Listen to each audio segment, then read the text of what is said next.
বিশ্ব ইজতেমার আখেরি মোনাজাতের কারণে রেলপথ ও সড়কপথ অবরোধ কর্মসূচি শিথিলের ঘোষণা দিয়েছেন তিতুমীর কলেজের শিক্ষার্থীরা। তবে তারা গুলশান মহাখালীর লিংক রোড অবরোধ চালিয়ে যাবেন। রবিবার দুপুর 12টায় তিতুমীর কলেজ ক্যাম্পাসের সামনে সংবাদ সম্মেলন করে এই ঘোষণা দেন 2018-19 সেশনের শিক্ষার্থী আলী আহমদ। তিনি বলেন, আজ বিশ্ব ইজতেমার আখেরি মোনাজাত ছিল। এতে সারা দেশ থেকে ধর্মপ্রাণ মুসল্লিরা অংশগ্রহণ করেন।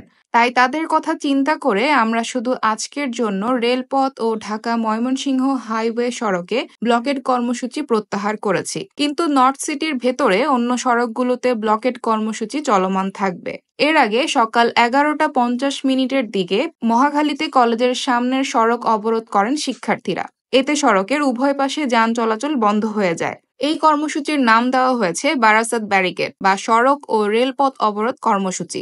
এমন পরিস্থিতিতে শনিবার শিক্ষা মন্ত্রণালয় এক বিবৃতিতে বলেছে, ঢাকার 7টি কলেজের সমন্বয়ে একটি পৃথক বিশ্ববিদ্যালয় গঠনের লক্ষ্যে একটি বিশেষজ্ঞ কমিটি কাজ করছে। এক্ষেত্রে সরকারি তিতুমীর কলেজের বিষয়টি বিশেষভাবে বিবেচনা করা হচ্ছে। এই অবস্থায় তিতুমীর কলেজকে বিশ্ববিদ্যালয়ে রূপান্তরের ঘোষণা আদায়ে সময় বেঁধে দিয়ে আন্দোলন করার যৌক্তিকতা নেই।